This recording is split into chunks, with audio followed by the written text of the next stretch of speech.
Hi everyone. हमने अभी तक जो है परमुटेशन के बारे में पढ़ा है कि व्हाट इज़ परमुटेशन, और हमने पिछले वाले वीडियो लेक्चर में डिस्कस किया था कि S3 और S4 यानी कि set of 3 objects and set of 4 objects पे सारे पॉसिबल परमुटेशन क्या हैं। ठीक है, अब इंटरेस्टिंग बात यह है कि वो जो हमने S3 और S4 देखे थे यानी कि set of all permutation on 3 objects and 4 object, ये जो सेट ऑफ ऑल परमुटेशन है ये अपने आप में ग्रुप बनाता है under binary operation of composition. ठीक है, जहाँ पे बाइनरी ऑपरेशन क्या है, कंपोजिशन ऑफ 2 परमुटेशन। ठीक है, कंपोजिशन ऑफ परमुटेशन भी हमने जो है परमुटेशन के अंदर पढ़ा है। ठीक है, फर्स्ट लेक्चर के अंदर। सो ये जो ग्रुप बनता है इसी को हम कहते हैं सिमेट्रिक ग्रुप। ठीक है, तो सबसे पहली बात कि Sn क्या है। जैसे हमने S3 और S4 पढ़ा, Sn क्या है, Sn is collection of all permutation, सारे ऐसे फंक्शन का कलेक्शन है where f is what, f is permutation of degree n। ठीक है, तो जितने भी पॉसिबल परमुटेशन हैं उन n ऑब्जेक्ट्स पे, ठीक है, तो कितने पॉसिबल परमुटेशन होते हैं, इट इज़ n फैक्टोरियल। जैसे कि हमने S3 के केस में देखा था कि S3 के केस में ऑब्जेक्ट्स कितने हैं, 1 2 3, और इनके ऊपर ये 1 2 3 को सारे अरेंज करके कितने सारे 1 1 ऑन 2 फंक्शन निकल के आते हैं, 6 निकल के आते हैं, यानी क्या 3 फैक्टोरियल, ओके 6। ठीक है, तो ये जो सेट है ये अंडर बाइनरी ऑपरेशन क्या, कंपोजिशन ऑफ परमुटेशन, यानी कि जिसे हम जो है कंपोजिशन ऑफ फंक्शन कहते हैं, उसी के तहत क्या बनाता है, एक ग्रुप बनाता है। कैसे बनाता है वो भी देखेंगे। ठीक है, तो उसी ग्रुप को हम कहते हैं सिमेट्रिक ग्रुप। ठीक है, तो सिमेट्रिक ग्रुप बनाने के लिए, मतलब ग्रुप बनाने के लिए इस सेट को नंबर 1 कौन सी प्रॉपर्टी होल्ड करनी होगी, closure law. So composition of 2 permutation is also permutation. What is permutation, permutation is actually bijective function on n objects. ठीक है, तो हमें पता है दो बाइजेक्टिव फंक्शन का कंपोजिशन भी बाइजेक्टिव ही होता है। ठीक है, तो अगर मैं f और g Sn से लेती हूँ, यानी कि ये दो परम्यूटेशन हैं, तो इन दोनों का कंपोजिशन f ऑफ g भी कहाँ जाएगा, Sn में जाएगा। ठीक है, क्योंकि f ऑफ g भी एक बाइजेक्टिव फंक्शन होने वाला है on an object, therefore it ये कहाँ पे बिलोंग करेगा, ये Sn में बिलोंग करेगा। ठीक है, सो क्लोजर लॉ भी ये होल्ड करता है। Second is associative law. ठीक है, so for all f g h belongs to Sn, यानी कि सारे मैं मान लीजिए 3 एफ जी एच परमुटेशन लेती हूँ Sn सेट से, तो f of g of h is equal to f of g of h। ठीक है, तो क्योंकि कंपोजिशन ऑफ फंक्शन के अंदर एसोसिएटिव लॉ होल्ड होता है, इसीलिए यहाँ पे भी ये होल्ड होता है। ठीक है, तो ये कोई बड़ी बात नहीं है, सो इसीलिए ये एसोसिएटिव लॉ को भी होल्ड करता है। नेक्स्ट क्या है, एग्जिस्टेंस ऑफ आइडेंटिटी। ठीक है, और हमने जब S3 के अंदर देखा तो 1 1 पे मैप, 2 2 पे मैप, 3 3 पे मैप, ये जो परमुटेशन है इसे हम आइडेंटिटी परमुटेशन कहते हैं। ठीक है, सो मान लीजिए मैंने कोई एक f जो है Sn से ले लिया। ठीक है, तो एक आइडेंटिटी Sn में ऐसी ज़रूर एग्जिस्ट करती है सच दैट कि मैं इन f और i का कंपोजिशन लूँ, चाहे i और f का कंपोजिशन लूँ, ये मुझे f ही दिलाएगा। ठीक है, कैसे देख लीजिए। सो मान लीजिए f क्या है, a1 a2 up to so on an, और इनकी रिस्पेक्टिव इमेजेस हैं b1 b2 up to so on bn। तो आइडेंटिटी फंक्शन क्या होगा, identity permutation is equal to what, a1 a2 up to so on an, और ये a1 a1 पर ही map होगा, a2 a2 पर मैप होगा, एंड an पे मैप होगा। तो ये हमारी आइडेंटिटी परमुटेशन होती है। ठीक है, अब इन दोनों का कंपोजिशन देखते हैं। तो कंपोजिशन के अंदर मैंने कहा था कि हम राइट से जो है लेफ्ट वाला कंपोजिशन लेंगे। ठीक है, सो कंपोजिशन करना भी हमें अब आता है। सो a1 का इमेज a1 और इधर a1 का इमेज b1। ठीक है, तो a1 goes to a1 and here a1 goes to b1, तो कहाँ पे ख़त्म हुआ, b1 पे ख़त्म हुआ। तो फाइनली fi में क्या होता है कि a1 गोज़ टू b1। ठीक है, a2 का देखते हैं हम, सो a2 goes to a2 and here a2 goes to b2, so finally a2 goes to b2 and an goes to an and here an goes to bn, so finally an goes to bn। और ये है क्या, ये हमारा F है। Similarly आप जो है ये भी दिखा सकते हो कि आई एफ, यानी कि इन दोनों को उल्टा करके भी दिखा सकते हो कि this function is equal to this composition is equal to f. ठीक है, तो परमुटेशन के अंदर एक आइडेंटिटी परमुटेशन भी एग्जिस्ट करता है। ठीक है, तो हमारी फोर्थ प्रॉपर्टी कौन सी होगी? Fourth property is existence of inverse. अब ये थोड़ा सा इंटरेस्टिंग है, एग्जिस्टेंस ऑफ इनवर्स। अब फंक्शन का इनवर्स क्या होता है? ठीक है, सबसे पहली बात, हर फंक्शन का इनवर्स होता है? बिल्कुल भी नहीं। फंक्शन का इनवर्स होने के लिए दो चीज़ें बड़ी इंपॉर्टेंट हैं। पहली बात ये कि वो 1 1 होना चाहिए, दूसरी बात ये कि वो ऑन टू होना चाहिए। ठीक है, सो अगर इसका इमेज ये है, ये 1 1 है और ऑन टू है, मान लीजिए 3 ऑब्जेक्ट्स इधर हैं, 3 इधर हैं और 1 1 है, ऑन टू है। ठीक है, तो ये इन्वर्टिबल है। क्यों इन्वर्टिबल है? क्योंकि मैं फ़िलहाल जनरली बात कर रही हूँ, मान लीजिए ये सेट ए है, ये बी है।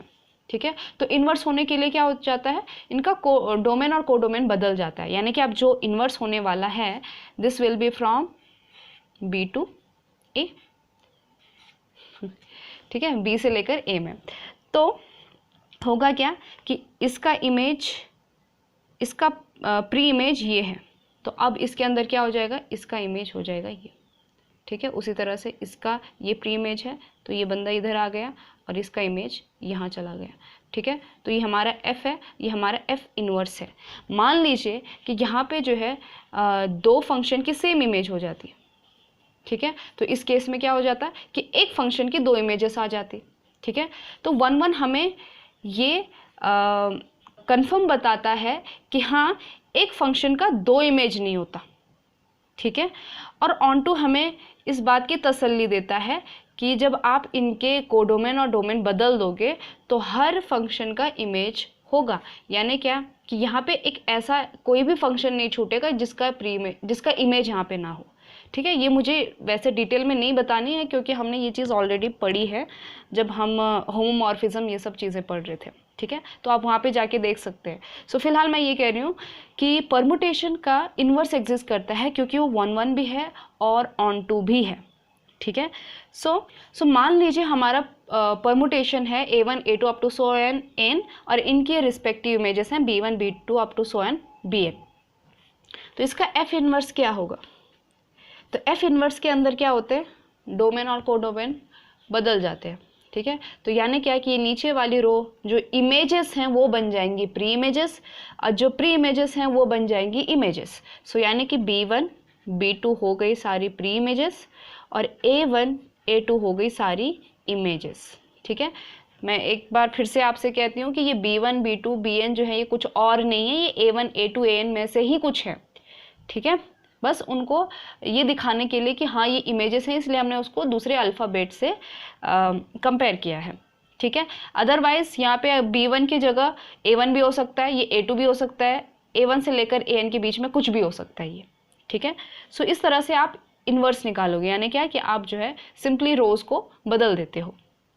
ठीक है, तो हम एक काम करते हैं, एफ इन्वर्स और एफ का वैल्यू कितना आएगा, तो इन दोनों का कंपोजिशन लेना पड़ेगा। सो ये होगा, ये कंपोजिशन करते हैं तो क्या आएगा कि A1 goes to B1 and B1 goes to A1, so A1 goes to A1, A2 goes to B2 and B2 goes to A2, so A2 finally goes to A2 and so on AN goes to AN। ये है क्या, ये हमारी identity है। उसी तरह से आप रिवर्स करके भी देख सकते हो, इन्वर्स भी इसका एग्जिस्ट करता है। और फाइनली फिफ्थ प्रॉपर्टी है कम्यूटेटिविटी। ठीक है, और जब हम बाइनरी ऑपरेशन लगा रहे थे तो उसमें हमने देखा था कि f g is not equal to g f. ये चीज़ हमने ऑलरेडी देखी है एग्जाम्पल के रूप में।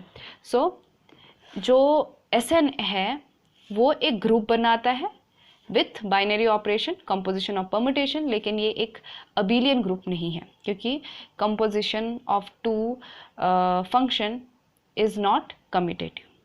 ठीक है, सो इससे पहले कि मैं आगे बढ़ूं आपको एक छोटा सा कॉन्सेप्ट बताना है, वो है साइक्लिक परमुटेशन, क्योंकि ये हमारा काम आसान करने वाला है। ठीक है, तो अभी तक हम जो परमुटेशन लिख रहे हैं वो इस तरह से लिख रहे हैं।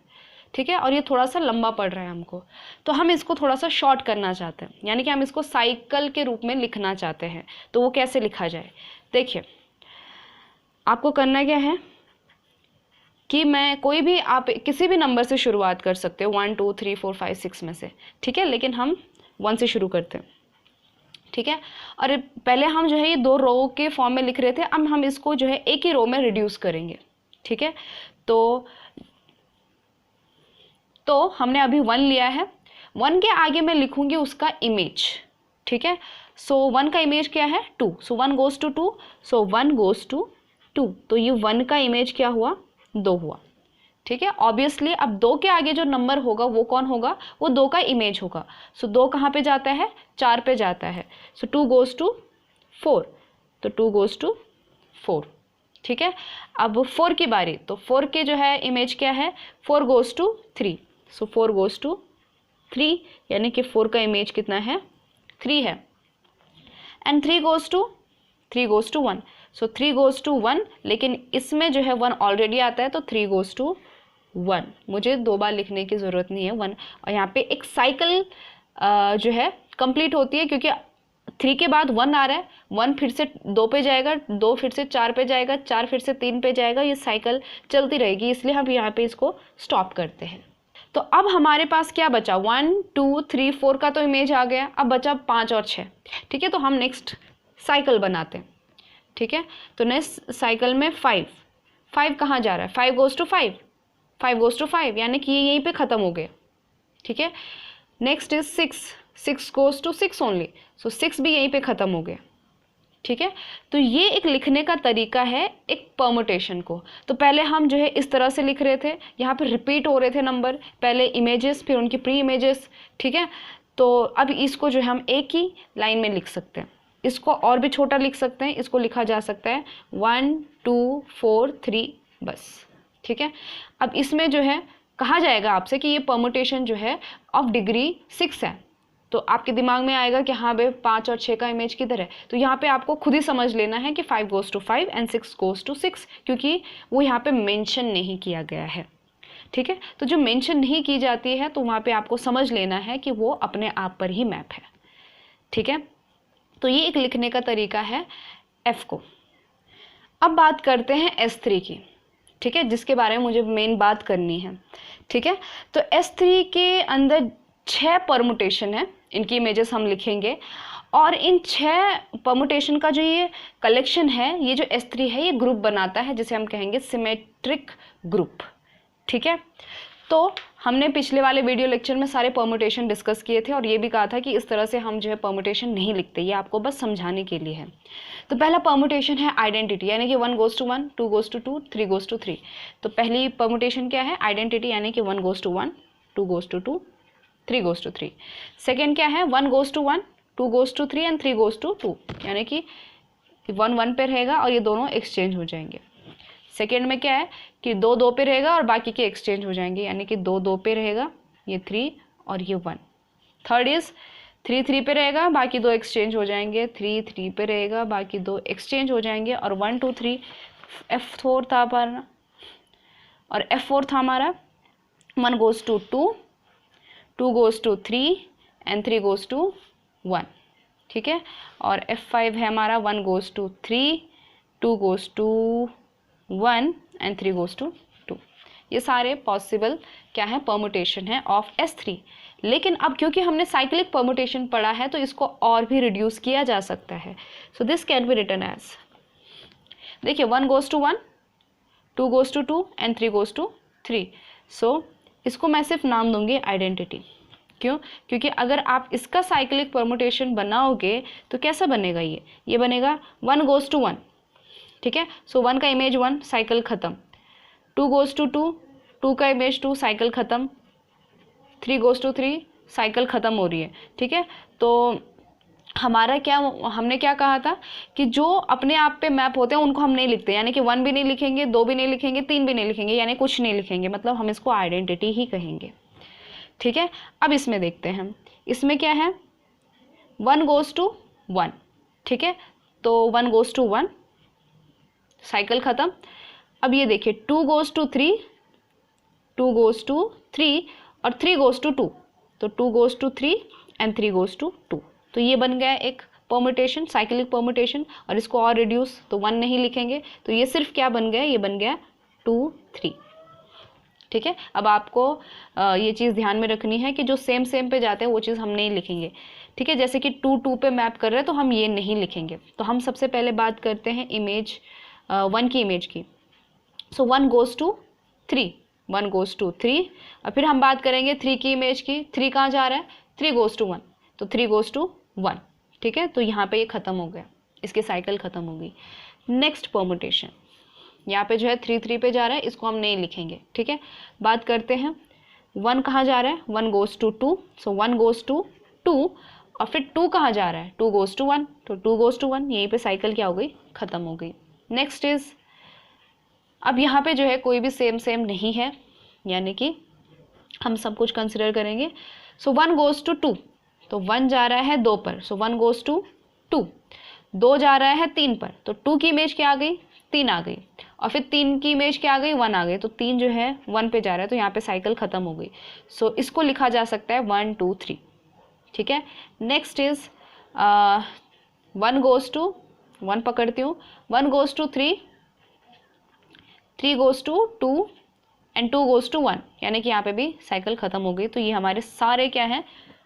परमुटेशन है। यानी कि S3 को अब इस तरह से लिखा जा सकता है। पहले हमने S3 को इस तरह से लिखा, फिर इस तरह से लिखा, और भी रिड्यूस होके हमने ऐसा लिख दिया, ठीक। अब जो है आपको ये अच्छे से याद रहे, इसीलिए हम इसको और अच्छे से लिखेंगे। सो आइडेंटिटी पहले हम लिखेंगे 1 2, फिर 1 3, फिर 2 3, फिर 1 2 3 और 1 3 2। ये है हमारा फाइनली S3, ठीक है। तो आप यहाँ पे समझ रहे हो कि 3 3 पर मैप है, यहाँ पे 2 2 पर मैप है, यहाँ पे 1 1 पे मैप है, और यहाँ पे ऐसा कुछ है नहीं, ठीक है। एक और चीज़ कि जब हम साइक्लिक परमुटेशन की बात कर रहे हैं तो उस परमुटेशन की हम लेंथ बोलते हैं।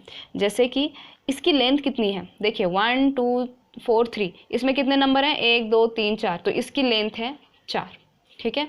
इसकी लेंथ कितनी है? इसकी लेंथ है 2, इसकी 2, इसकी 2, इसकी 3 और इसकी 3, ठीक है। सो ये हुआ हमारा S3, जिस पे हम बात करने वाले हैं कि ये जो है ग्रुप बनाता है। अभी तक तो सिर्फ हम इसके नोटेशन की बात कर रहे हैं। ओके, सो फाइनली बात करते हैं कि क्या ये ग्रुप बनाता है। सबसे पहली प्रॉपर्टी क्लोजर प्रॉपर्टी, ठीक है। ऑब्वियसली क्लोजर प्रॉपर्टी को सेटिस्फाई करता है, क्योंकि अभी हमने देखा कि ये सारे बाइजेक्टिव फंक्शन हैं, ठीक है। तो 2 बाइजेक्टिव फंक्शन का जो कंपोजिशन है वो भी बाइजेक्टिव फंक्शन आएगा और उतने ही डिग्री का आएगा, ठीक है। फिर भी आपको एग्जांपल के तौर पे दे देती हूँ, जैसे 1 2 और 1 3 का कंपोजिशन देखते हैं। सो 1 2 और 1 3 फ्रॉम राइट टू लेफ्ट, ठीक है। सो ये कितना आएगा? देखिए 1 goes to 3 और here 3 goes to 3, so 1 goes to 3। और फिर 3 कहाँ जा रहा है?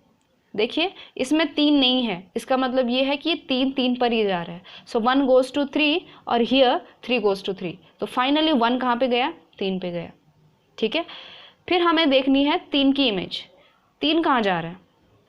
यहाँ पर 3 goes to 1, 3 जो है 1 पे जा रहा है, और फिर हमें 1 की इमेज इधर देखनी है। सो 1 goes to 2, ठीक है। सो 3 goes to 2। अगर आप इस चीज़ को फर्स्ट टाइम देख रहे हो तो हो सकता है कन्फ्यूजन होए, लेकिन फिर भी आप जो है इसको अगर इस फॉर्म में, साइक्लिक के फॉर्म में नहीं कर पाते हो तो इसको जो है डीपली लिखा करो, ठीक है। इसका क्या मतलब है? 1 2 का मतलब है 1 का इमेज है 2, 2 का इमेज है 1 और 3 3 पे गया, ठीक है। 1 3 का इमेज क्या है कि 1 का इमेज है 3 और 3 का इमेज है 1 और 2 2 पे गया, ठीक है। सो ये कितना आया? ये आया 1 goes to 3, 1 goes to 3 और 3 goes to 3, so 1 goes to 3। फिर है 2 goes to 2 और here 2 goes to 1, so 2 goes to 1। 3 goes to 1 and 1 goes to 2, ठीक है। तो ये हमारी परमुटेशन आ गई, और इसको साइक्लिक के रूप में लिखते हैं। तो साइक्लिक के रूप में कैसे लिखेंगे इसको? 1 जो है 3 पे जाता है, और 3 जो है 2 पे जाता है, ठीक है, और 2 1 पे जाता है, ठीक है। सो 1 3 2, ठीक है। सो प्रैक्टिस से आपको ये चीज़ समझ में आ जाएगी। ओके, सो S3 जो है क्लोजर प्रॉपर्टी को सेटिस्फाई करता है। ऑब्वियसली एसोसिएटिविटी प्रॉपर्टी को भी सेटिस्फाई करता है, क्योंकि हम यहाँ पे कंपोजिशन ले रहे हैं ऑफ फंक्शन, ठीक है। Third is existence of identity, यहाँ पे आइडेंटिटी क्या है, आई है। इस आई को आप किसी के साथ भी मल्टीप्लाई कीजिए और किसी को भी आई के साथ मल्टीप्लाई कीजिए, आपको वही फंक्शन आने वाला है। सो आइडेंटिटी भी एग्जिस्ट करती है। और फोर्थ है एग्जिस्टेंस ऑफ इनवर्स। ठीक है, हर फंक्शन का यहाँ पे इनवर्स एग्जिस्ट करता है। ठीक है, मैं आपको एक बता के चलती हूँ, जैसे 1 2 को अगर मैं 1 2 के साथ ही मल्टीप्लाई करूँ तो कितना आएगा, देखिए 1 goes to 2 और हियर फिर 2 का इमेज देखना है, 2 goes to 1, so 1 goes to 1। अब 2 की बात करते हैं, 2 goes to 1 और here 1 goes to 2, so 2 goes to 2 finally. ठीक है, और यहाँ पे 3 goes to 3, 3 goes to 3, so 3 goes to 3। ये है क्या, ये 1 2 3, 1 1 पे मैप, 2 2 पे मैप, 3 3 पे मैप, दिस इज आइडेंटिटी। तो इस तरह से 1 2 का जो इन्वर्स है वो 1 2 ही आ गया। ठीक है, लेकिन अगर आपको एक चीज़ याद हो कि हम जो है एफ इन्वर्स कैसे निकालते हैं, एफ इन्वर्स को जो है हम रो और दोनों रो को चेंज करते हैं, यानी इन दोनों को चेंज करते हैं। ठीक है, तो परमुटेशन के अंदर अगर इस साइक्लिक नोटेशन के अंदर है तो आप जो है इन्वर्स कैसे निकालोगे, आपको बस क्या करना है कि इसको उल्टा लिखना है। जैसे 1 2 है तो इसको लिखोगे 2 1, लेकिन 2 1 का और 1 2 का मतलब सेम है। देखिए यहाँ पे 1 का इमेज 2 है और 2 का इमेज 1 है, यहाँ पे भी 1 का इमेज 2 है, 2 का इमेज 1 है, so this is actually same thing. ठीक है, लेकिन मान लीजिए अगर मुझे 1 2 3 का इमेज निकालना है, सो सॉरी इसका इन्वर्स निकालना है, 1 2 3 का इन्वर्स निकालना है, तो ये कितना आ जाएगा, इसको बस उल्टा कर देना आपको, 3 2 1। लेकिन 3 2 1 तो इसमें है ही नहीं। देखिए 3 2 1 है, कौन है, ये है 3 2 1। देखिए 1 3 2 को कैसे लिखा जा सकता है, 1 3 2 को लिखा जा सकता है 3 2 1, 3 goes to 2, 3 goes to 2, 2 goes to 1, 2 goes to 1 and 1 goes to 3, so 1 goes to 3, 1 goes to 3। ठीक है, तो ये दिखने में अलग अलग है लेकिन ये है सेम चीज़। ठीक है, तो मेरे कहने का ये मतलब है कि अगर कोई साइकिल ए बी सी इस टाइप का है और कोई दूसरा साइकिल बी सी ए है तो ये एक्चुअली दोनों सेम है। ठीक है, क्योंकि आप दोनों में देखिए ए का इमेज है बी, यहाँ पे भी देखिए ए का इमेज है बी, बी का इमेज है सी, बी का इमेज है सी, और सी का इमेज है ए और सी का इमेज है ए, तो दोनों सेम है, बस दिखने में अलग हैं। तो अगर आप इनको जो है सिर्फ एक तरह से आप कह सकते हो कि साइकिली इसको घुमाओ, ठीक है, तो ये क्या होंगे, आपके सेम रहेंगे। लेकिन इसका ये मतलब नहीं है कि A B C is equal to जैसे कि बी ए सी, ये दोनों बराबर नहीं है। क्यों, क्योंकि यहाँ पे देखिए ए गोज़ टू बी और हियर ए गोज़ टू सी। ठीक है, तो ये दो अलग अलग साइकिल हैं, लेकिन अगर आप इन्हीं में इनको रोटेट करोगे तो वो सेम साइकिल है। ठीक है, हाँ, तो इस तरह से आप जो है इन सब का इन्वर्स निकाल सकते हो, ये आपका एक तरह से होमवर्क है। ठीक है, तो इस तरह से S3 जो है एक ग्रुप बनाता है under binary operation composition of permutation. ठीक है, अब जो है हम इसी S3 को एज अ ग्रुप बता सकते हैं फ्रॉम केले टेबल, लेकिन वो मैं बताऊंगी आपको नेक्स्ट वीडियो के अंदर। ठीक है, क्योंकि ये वीडियो बहुत लंबी जा रही है। अब एक सवाल जो सभी के दिमाग में आता है वो ये कि सिमेट्रिक ग्रुप और परमुटेशन ग्रुप ये दोनों सेम चीज़ हैं या फिर अलग अलग हैं। ठीक है, क्योंकि हो सकता है कि आपके बुक में ऐसा दिया गया हो कि Sn is equal to set of all permutation, ये जो है एक परमुटेशन ग्रुप है और इसी को सिमेट्रिक ग्रुप कहा जाता है। ठीक है, कुछ बुक्स में ऐसा लिखा गया होगा, लेकिन जनरली अगर हम बात करें, अगर आप विकीपीडिया पे पढ़ें और कोई भी बुक पढ़े तो आप देखोगे कि सिमेट्रिक ग्रुप क्या है, जो मैंने अभी बताया। सिमेट्रिक ग्रुप यानी कि सेट ऑफ ऑल परमुटेशन। ठीक है, set of all permutation on n objects. ठीक है, अगर मैं Sn की बात कर रही हूँ तो ये होता है सिमेट्रिक ग्रुप। ये जितने भी सारे परमुटेशन हैं इन सब का कलेक्शन जो है अपने आप में ग्रुप बनाता है, उसे हम सिमेट्रिक ग्रुप कहते हैं। लेकिन परमुटेशन ग्रुप क्या है? परमुटेशन ग्रुप एक्चुअली इसका एक सब ग्रुप है। ठीक है, यानी कि जैसे कि मैंने अभी आपको S3 का एग्जांपल दिया, इसमें कितने एलिमेंट हैं, 1 2 3 4 5 6। अगर इसमें से, अभी मैं बाद में बात करूँगी, लेकिन आप ट्राई कीजिए, अगर मैं एक आइडेंटिटी और एक 1 2 3 और एक 1 3 2 लेती हूँ, ठीक है, ये 3 मैंने ले लिया, जो कि क्या है, ये एक सबसेट है S3 का, ठीक है। तो ये अपने आप में एक ग्रुप बनाता है, आप ट्राई कर सकते हैं, ठीक है। ये सारी प्रॉपर्टीज़ को होल्ड करता है, इसका इन्वर्स ये है, इसका इन्वर्स ये है, आप देखिए। तो ये जो है अपने आप में ग्रुप बना रहा है, लेकिन ये सिमेट्रिक ग्रुप नहीं है। सिमेट्रिक ग्रुप क्यों नहीं है? क्योंकि इसके अंदर सारे S3 के एलिमेंट नहीं आते हैं, S3 के कुछ एलिमेंट आते हैं जो अपने आप में ग्रुप बना रहे हैं, तो इसे हम कहेंगे परम्यूटेशन ग्रुप, ठीक है। So permutation group is actually what? Permutation group is actually sub group of symmetric group, ठीक है। हो सकता है जैसे कि SN है, SN भी अपने आप में एक परम्यूटेशन ग्रुप है, क्योंकि SN जो है अपने आप का सब ग्रुप भी तो है, ठीक है। तो इसको भी आप परम्यूटेशन ग्रुप कह सकते हो, लेकिन इसको आप सिमेट्रिक ग्रुप नहीं कह सकते, ठीक है। तो ये डिफरेंस था सिमेट्रिक ग्रुप और परम्यूटेशन ग्रुप में, ठीक है। तो कुछ बुक्स में हो सकता है दोनों को सेम लेके चलते हैं, लेकिन हम कंसिडर करेंगे कि symmetric group is actually set of all permutation on an object which forms a group, and permutation group is actually it's सब ग्रुप।